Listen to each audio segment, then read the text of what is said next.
네, 3대 특검 중 유일하게 수사 기간이 남은 김건희 특검팀이 막바지 수사에 총력을 기울이고 있습니다.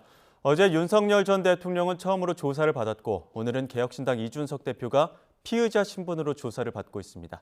특검 수사 상황 비롯해서 전국 소식 정리해 보겠습니다. 이승훈 변호사, 최진영 변호사 나오셨습니다. 어서 오십시오. 네, 안녕하십니까. 먼저 개혁신당 이준석 대표 오늘 김건희 특검팀에 출석해서 조사를 받고 있는데요. 출석 모습 화면으로 만나보시죠. 2022년에 윤석열 대통령이 저를 어떻게 대했는지 대부분의 국민들이 다 알고 있습니다. 그런데 그 상황에서 저랑 윤석열 대통령을 공범으로 엮으려고 한다? 그거는 굉장히 무리한 시도다 이렇게 생각합니다. 지금까지는 이준석 대표 특검 출석 통보에 올해 안엔 조사 어렵다 이런 입장이었는데 수사 종료 한 일주일여 남겨두고 전격 출석했습니다. 소환에 응한 이유가 무엇이라고 보십니까? 일단 적극적으로 소명하지 않을 경우 혹여라도 기소가 되고 재판에 회부될 수 있잖아요. 그러면 재판을 받을 수 있기 때문에 마지막에라도 한번 적극적으로 소환에 응해서 자신의 변명을 잘해서 기소를 막아보려고 하는 것도 있는 것 같고요. 또 막판에 소환조사에 응했기 때문에 다시 재조사를 할 가능성은 별로 없거든요. 그런 부담도 좀 덜었다라고 말씀드리고 지금 개혁신당이 주도적으로 나서서 통일교 특검을 하자고 하는 상황인데 자신은 정작 특검의 소환조사에 응하지 않으면서 또 특검을 한다? 이것도 좀 이상한 거잖아요. 여러 가지 다목적 포석을 좀 가지고 있다라고 보면 될 것 같고요. 다만 본인은 이 부분이 굉장히 억울하다라고 말씀하지만 강서구청장이나 포항시장 공천 같은 경우는 자신이 반대를 했기 때문에 이 부분은 큰 문제가 안 될 것 같아요. 그런데 김영선 씨 공천과 관련해서는 명태균 씨에게 공천 상황을 알려주면서 윤석열 전 대통령이 경선을 시키려고 하는 것 같다. 김영선 의원에 대해서. 라고 하니까 명태균 씨가 다시 전화를 건 이후에 단수 공천이 되거든요. 그리고 또 이준석 의원이 명태균 씨에게 민주당 후보를 이기는 여론조사 결과를 가져오라 라고 했고 그래서 명태균 씨가 여론을 좀 조작하려고 해서 그 결과를 국민의힘에 제출했다라고 하는 것이 명태균 씨 주장이에요. 이렇게 보면 이 공천 업무 관련해서는 이준석 전 대표가 굉장히 혐의 부분에 있어서는 짙다라고 말씀드립니다. 예, 국민의힘 전 대표였던 시절의 이야기고 지금 이제 개혁신당 대표로서 지금 피의자로 소환 조사에 임하고 있는 건데 어떤 부분 때문에 소환 조사에 임한다고 보십니까? 사실 지난 7월 이전 같은 경우에는 그 이준석 현 대표가 참고인 신분으로 검찰의 조사를 받은 것으로 알고 있습니다. 그런데 현재의 이제 그 특검이 출범한 이후에 지난 7월 28일 그러니까 지금 개혁신당의 당 대표에 선출돼서 처음 취임하는 날 공교롭게도 그때 특검이 이준석 대표의 그 자택을 압수수색했지 않습니까? 예. 그러면서 참고인에서 피의자로 이렇게 전환된 것 같습니다. 말씀하신 것처럼 여러 가지 지금 혐의 중에 재보궐선거 특히 그러니까 국회의원 재보궐선거에 김영선 의원과 관련해 가지고 이와 같은 지금 공천 업무를 방해했다 그런 혐의를 들었는데 저도 기본적으로 이준석 대표가 제기하는 말 한마디로 당 대표가 공천장에 도장을 찍어가지고 하는 것이기 때문에 공천은 당 대표의 권한인데 어떻게 그거에 대해서 업무방해죄의 주체가 될 수 있느냐 하는 점이 근본적인 어떤 특검이 넘어야 될 어떤 한 부분이 아닌가 싶습니다. 다만 그럼에도 불구하고 지금 제기되고 있는 부분은 뭐냐면은 본인이 설령 공천권자 하더라도 실제로 그 당시에는 국민의힘의 윤상현 의원이 공천관리위원장이고 거기에서 독립적으로 공천해 가는 과정에서 부당하게 개입했다는 그런 의혹이 있기 때문에 과연 이것이 말씀드린 것처럼 외면적으로 봤을 때는 어떻게 보면은 당 대표이기 때문에 공천 개입으로 해서 업무 방해가 되지 못한다라는 그런 한계가 있지만 그럼에도 불구하고 독립적으로 지금 운영되고 있는 어떤 공천관리위원회 감나라 배나라 하면서 뭔가 업무를 방해했는지 여부에 대한 의혹은 있기 때문에 아마 그 부분에 올려나가서 법률적으로 범죄가 성립되지 않는다는 것과 아울러 그때의 본인이 윤석열 대통령과의 어떤 그런 갈등 관계 속에서 내가 공천에 개입하거나 이럴 수 있는 것도 아니다라는 그런 부분을 포커스를 두고 오늘은 내가 무고함을 밝히기 위한 취지에서 나간 것이 아닌가 그렇게 예측을 해봅니다. 예, 그러니까 당대표 고유의 권한이었느냐 아니면 권한 밖의 일이었느냐 이런 부분을 두고 오늘 여러 가지로 좀 핵심 질문들이 오갈 텐데 어떻게 보십니까? 이런 부분에 대해서는 좀 이준석 대표가 항변할 수 있는 가능성이 있다고 보십니까? 그러니까 과거에 이제 전직 대통령들이 공천에 다 개입을 했죠. 뭐 총재다 이렇게 해서. 그런데 대통령은 공직자잖아요. 그렇기 네. 때문에 이 부분은 위법하다라고 하는 게 박근혜 전 대통령 때 확인이 됐어요. 그래서 윤석열 전 대통령도 공천에 개입했으면 위법한 게 맞습니다. 그러면 이제는 당 대표가 공천에 개입했을 때 위법한 것이냐의 문제예요. 그런데 공천이라고 하는 것은 당에서 공천관리위원회를 꾸려서 하는 거잖아요. 그럼 공천관리위원회에서 공정하고 정당하게 공천하라라고 하는 것인데 당대표가 나는 당대표니까 공천에 사실상의 권한이 있으니까 내 마음대로 할 거야 라고 해서 전혀 잘못된 인사를 공천해버리면 이것도 안 되는 거 아니겠어요? 이건 굉장히 비민주적인 거잖아요. 그래서 형식적으로는 당대표에게 그런 사실상은 권한이 있다 할지라도 형식적으로는 분명히 공천관리위원회에 있고요. 또 당대표나 지도부 같은 경우는 공천이 잘못됐을 때 이걸 재심을 통해서 살려주는, 그래서 경선을 붙인다거나 또는 이건 전략지역으로 꾸린다거나 이런 것들을 할 수 있겠습니다만 이미 공심위에서 정당하게 뭐 경선으로 하기로 했는데 갑자기 당대표가 아무런 이유도 없이 또는 돈을 받거나 또는 뭐 전직 대통령의 외압을 받고서 했다. 이걸 또 합법적으로 볼 수는 없거든요.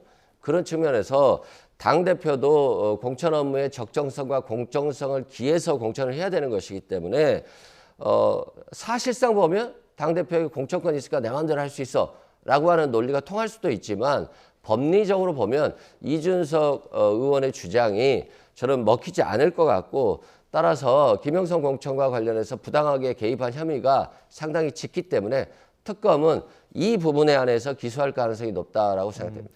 이준석 대표가 오늘 출석하면서 윤 전 대통령이랑 공범으로 엮는 거는 좀 무리한 시도다 이런 이야기도 했었고 작년에는 또 공천 개입과 관련해서 어떤 폭로성 발언들도 있지 않았습니까? 오늘 또 이제 어떤 공천 개입 관련해서 다른 인물들에 대해서 특검이 궁금해하면 이야기해줄 용의가 있다 이런 이야기도 했거든요. 그렇습니다. 거기에서 얘기하는 다른 인물이라는 것은 사실상 김건희 여사나 아니면 윤석열 전 대통령을 의미하는 것으로 저는 해석하고 있습니다. 예. 그런데 문제는 그때 있었던 본인이 얘기하지 않습니까? 본인은 휴대폰 모든 대화를 다 녹음한다. 자동 네. 녹음 기능이 돼 있다라고 얘기를 하고 있는데 과연 그렇다고 하면은 이준석 그 대표가 오늘 그 특검에 가서 본인의 휴대폰을 다 공개를 하면서 과연 특검에 내놓을 것인가? 저는 그렇게 예측을 전혀 하지가 않습니다. 아마 일반 시청자분들도 동일한 생각이 있을 거라 생각하는데요.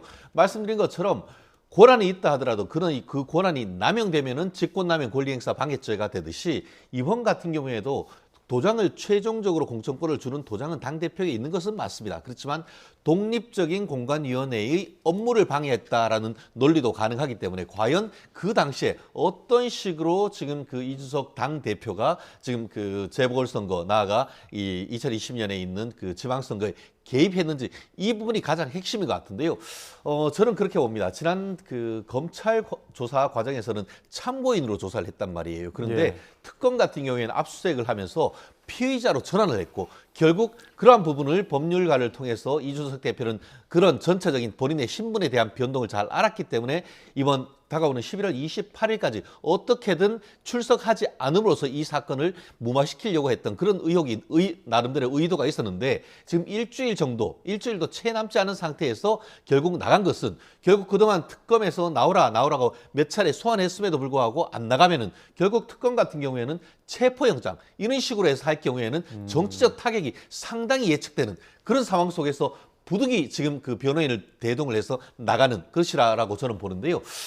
저도 이 부분이 과연 그 업무방해죄가 법리적으로 성립되는지에 대해서는 아직까지 내부적으로 좀 생각하기에 법리적으로 다툼의 여지가 있다라고 생각합니다만 이른바 7불사 모임이네 이렇게 예. 했던 이 명태균 씨와 관련되는 부분에 있어서는 분명히 지금 이준석 그 대표가 특검에 이렇게 해명해야 될 부분이 상당 부분이 있지 않을까. 그 부분에 대해서 과연 어떤 식으로 진술 거부권을 행사할 것인지 아니면 그 특검이 그동안의 압수수색을 통해서 취득했던 증거를 어떤 식으로 이준석 대표에게 제시했을 때 무슨 반응이 나올지 오늘 거기에서 이 피의자로 기소할 수 있을지 여부가 결정된다고 봅니다. 그러니까 지난번에 한번 압수수색 하면서도 이 부분이 문제가 되긴 했었습니다. 말씀하셨던 그 7불사 회동.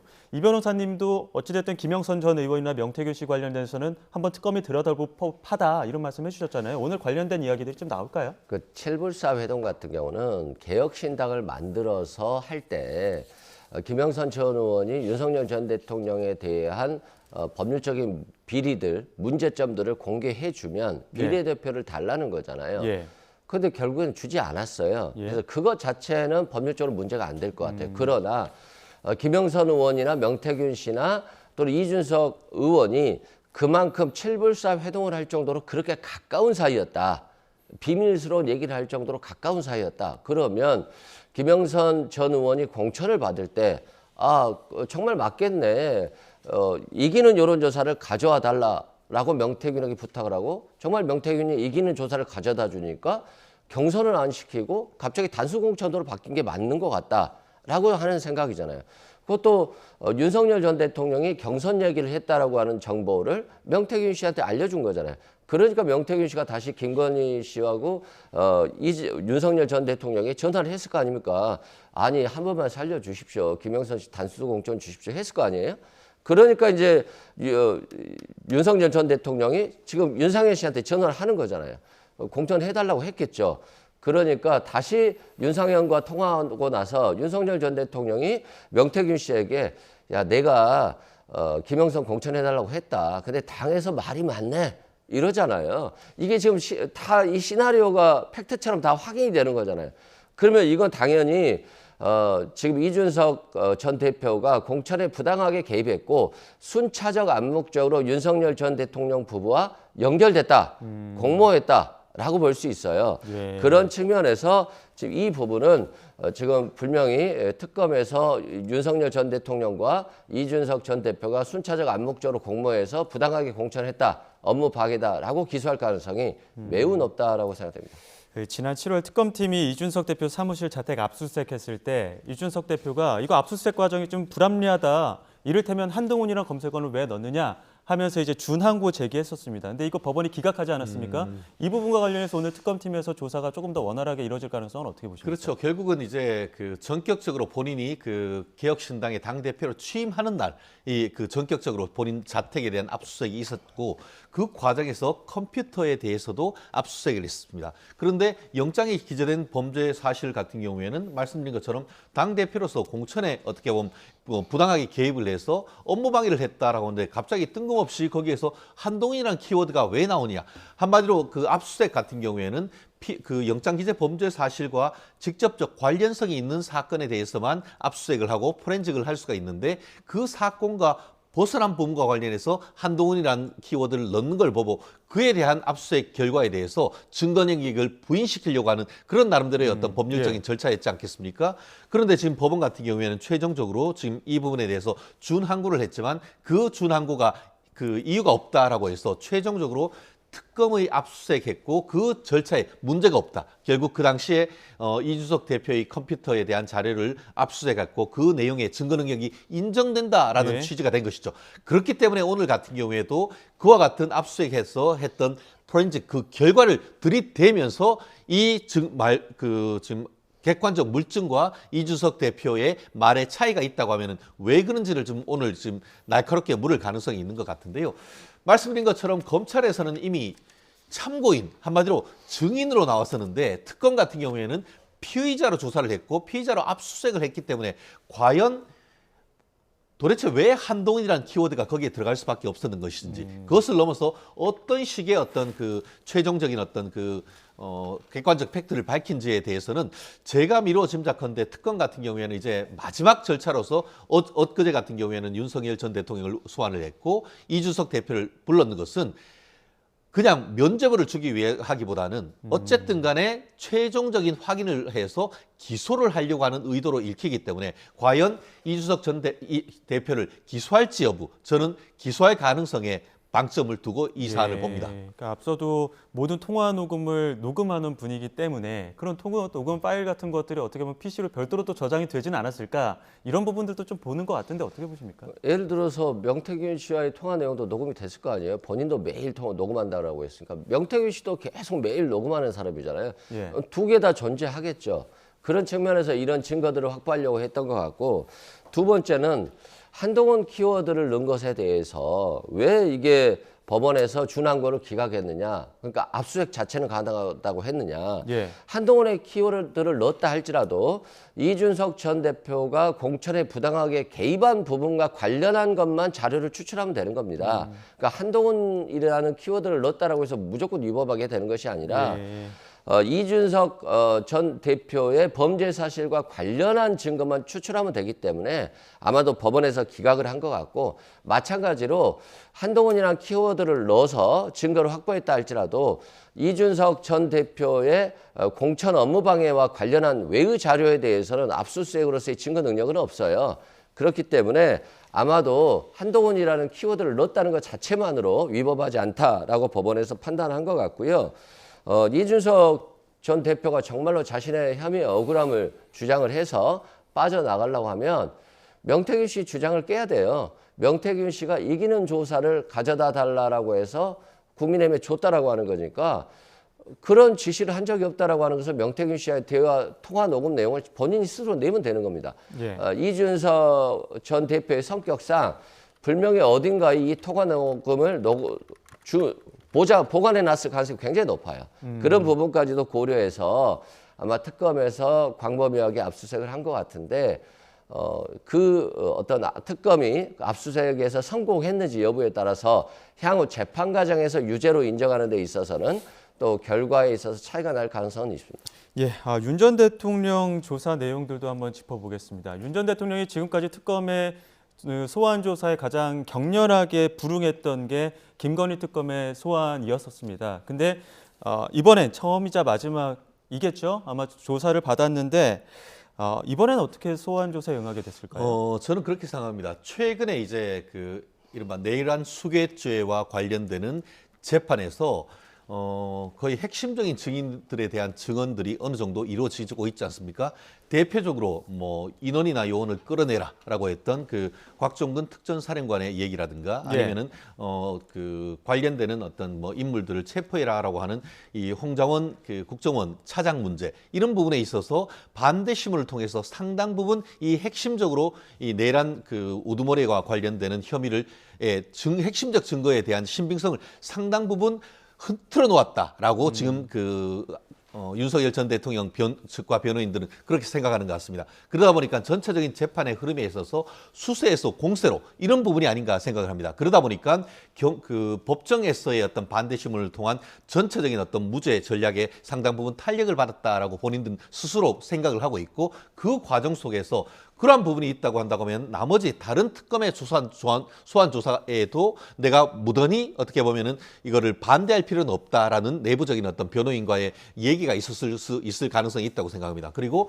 전체적으로 나가지 않는다는 것보다 전체적으로 출석을 해서 그 부분에서 반박하는 그런 모습이 국민들의 여론 조성에도 상당 부분 도움이 된다라는 그런 나름대로의 어떤 정무적, 법적 판단이 있었을 것 같은데 다만 그럼에도 불구하고 최종적으로 그러면은 그 특검이 그렇게 소환을 한 다음에 윤 대통령을 지금 6가지 넘는 혐의에 대해서 기소를 하지 않을까? 그러지는 않겠죠. 예. 하지만 그럼에도 불구하고 윤 전 대통령이 적극적으로 반박을 하고 있는 모습 이런 부분 자체가 윤 대통령을 지지층에 대한 강한 메시지를 던지는 그런 효과는 없지 않다고 봅니다. 대외 메시지 효과들도 있을 것이다라고 봤는데 이 변호사님께서는 어떻게 보십니까? 일단 첫째는요. 아내 보호 같아요. 어떻게 해서든 김건희 씨를 뇌물죄로 엮이지 않게 그래서 알선수재로 가게 하고 싶은 것 같아요. 알선수재 같은 경우는 5년 이하의 징역이에요. 근데 뇌물죄 같은 경우는 지금 받은 게 1억이 넘잖아요. 그러면 무기 또는 10년 이상이거든요. 그런 측면에서 알선수재로 갈 수 있게끔 하기 위해서 마지막에 진술을 한 것 같고 두 번째는 본인의 재판 과정에 있어서 지금 6개월 만기가 돌아오고 있잖아요. 그럼 어떻게 해서든 교도소 밖으로 나오고 싶은데 이런 특검 수사에도 성실히 임하고 있다. 그러니까 불구속 재판을 하더라도 문제가 없다라고 하는 걸 좀 강조하고 싶은 것 같아요. 마지막으로는 이미 관련 수사들이 상당 부분 진척이 됐죠. 예. 그래서 관련자들이 다 진술을 했고 특검이 무슨 말을 물어봤는지 어느 정도 다 예상하고 확보했을 거예요. 그런 자료들. 그래서 자신이 방어를 하기에 충분한 시간적인 확보가 있었다. 그리고 예상 외의 질문이 나온다 할지라도 이제 특검이 며칠 남지 않았잖아요. 다시 반격해서 또 소환해서 또 조사하기는 어려운 시점이기 때문에 가장 자신에게 필요한 시간에 가장 자신이 많은 정보를 가지고 있는 상황에서 특검의 수사에 응했고 결국에는 자신과 아내를 위한 소환 조사에 응한 것이다 라고 생각됩니다. 알선 수재에서 선을 긋기 위한 시도도 있었을 것이다 말씀하셨는데 이게 만약에 윤 전 대통령까지 이어지면 뇌물죄인 거고 거기서 그 전에 끊기면 알선 수재인 거지 않습니까? 차이가 있습니까? 결국 말씀드린 것처럼 그 특검의 칼날의 궁극적인 칼날은 윤 전 대통령이 서로 이 부분과 관련해서 공모하거나 사후에 알고도 묵인했는 것이 아닌가. 그런 걸 통해서 뇌물죄로 전부 엮으려고 하는 가능성이 큰 것이죠. 말씀드린 것처럼 지금 그 특검이나 예전에 이제 공수처 같은 경우에는 뭐 그 관련돼서 이제 부탁을 받고 그 직접적인 부탁을 한 대상이 윤 대통령이 아니고 김건희 여사 아니겠습니까? 그러니까 예. 김건희 여사한테만 청탁을 했다라고 하면 그것은 이제 알선 수재, 사적 뇌물 이런 부분이지만 예. 그것이 이제 넘어서 그 김건희 여사를 통해서 윤석열 전 대통령까지 갔다라고 하면은 한 단계를 거쳤지만 거기에 공모가 돼서 순차 공모가 돼서 그랬기 때문에 이거 전체적으로 봐서 윤 대통령의 포괄적 직무와 관련되는 부분이기 때문에 뇌물죄로 엮으려고 하는 의도가 상당히 강한 것 같습니다. 그럼에도 불구하고 지금 현재까지는 돈 내지 그 특정 그 고가품을 준 사람은 자백을 하고 있고 그 부분에 대해서 일정 부분 그 샤넬 가방이나 이런 부분을 일부 받은 것에 대해서도 지금 김건희 여사가 자백을 하고 있습니다. 하지만 김건희 여사가 그것을 윤 전 대통령에게 얘기했다든가 그런 부분에 대해서는 전혀 지금 입증이 되지 않고 있습니다. 그러다 보니까 과연 어제 불렀을 때에 윤 전 대통령이 이 부분에 대해서 알았다 내지는 묵인했다라고 했을까? 언론 보도를 보면은 나는 전혀 몰랐다라고 얘기를 하고 있습니다. 그렇다고 한다고 하면 다른 어떤 객관적인 물증이라든가 다양한 간접적인 증거를 통해서 윤 전 대통령과의 관련성을 입증하지 못한다고 하면은 사실상 뇌물죄로 엮이는 현실적으로 어려워졌다. 그렇다는 점에서 실제로 지금 계속 김건희 여사를 계속 불러서 조사를 하고 있습니다만 사실상 알선 수재 그러니까 사적인 영역에서의 뇌물인 것이지 그것이 공적으로 윤 전 대통령까지 그것을 엮이는 현실적으로 입증할 시간이 부족하다. 물론 그런 부분과 관련해 가지고 지금 이제 민주당 같은 경우에는 그것까지 밝히기 위해서 2차 특검을 하자라는 논리가 나오는데 이런 식으로 된다고 하면 특검이 상설화되죠. 그럼 못하라고 경찰이 있고 못하라고 검찰이 있습니까? 그렇기 때문에 이 정도 수사를 했다고 하면 이 정도 선에서 다가오는 12월 28일 특검의 역할은 마무리되는 것이 아닌가 예측합니다. 예, 그 경찰이 지금 수사 중인 통일교 금품 로비 의혹 관련된 이야기도 좀 해보겠습니다. 올해가 이제 열흘 남았는데 경찰 수사에 새로운 동력을 좀 얻을 수 있을까요? 전재수 의원 14시간 조사를 했다고는 합니다만 어떤 물증 관련된 확보 소식은 없거든요. 소식이 없는 건지 아니면 실제는 확보했는데 이게 공개되지 않는 건지는 알 수 없을 것 같아요. 예. 그건 조금 뭐 수사기관이 굉장히 비밀성을 가지고 신속히 수사하고 있기 때문에 여러 가지 가능성이 있다. 잘 들어보면 2018년도부터 2022년도까지 회계 자료를 확보했다라고 해요. 예. 그 회계 자료를 확보했다라고 하는 건 그 시기에 뭐 시계를 산 영수증이라든가 명품을 산 영수증들이 다 나왔을 겁니다. 그러면 그 영수증이 누구를 사줬는지 모르잖아요. 전재수 의원을 사줬을 수도 있고 전재수 의원은 전혀 사주지 않았는데 다른 많은 정치인들을 사줬을 수도 있어요. 그래서 이걸 확인하는 작업들이 있고요. 문제는 그 시계를 샀으면 그걸 전달한 사람을 찾아야 되는 거잖아요.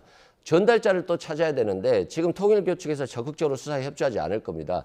이게 적극적으로 협조하면 뇌물 공여죄가 되는 거니까요. 그래서 결국에는 진술보다는 증거 확보에 열심히 노력을 해야 되는 것인데 아직은 뭐 확실한 얘기들은 나오지 않고 있어요. 다만 굉장히 빠른 시간 내에 피해자를 소환하고 있고 압수수색하고 있고 이건 국가수사본부가 이번 사건을 계기로 자신의 수사 역량을 확실히 보여주려고 하는 것이에요. 그래서 저는 이번에 좀 성과를 좀 내야 된다. 그리고 통일교 측에서 뇌물이라든가 돈이라든가 명품을 받았다라고 하는 것들이 굉장히 많이 나오고 있고 또 지금 한학자 총재가 만난 정치인들 목록도 다 나오고 있어요. 이게 TM이라고 해서 저 한학자 총재를 만난 것이거든요. 그러면 이때 만났을 때 어떠한 정치인들이 만났는지를 확인하고 그 정치인들이 만나기 전이나 만난 이후에 대가성 있는 돈들이 지급이 됐는지 또는 정치 자금이 후원이 됐는지 이걸 정확히 다 확인을 해야 됩니다. 그래서 이 사건은 전재수 의원 개인의 문제가 아니에요.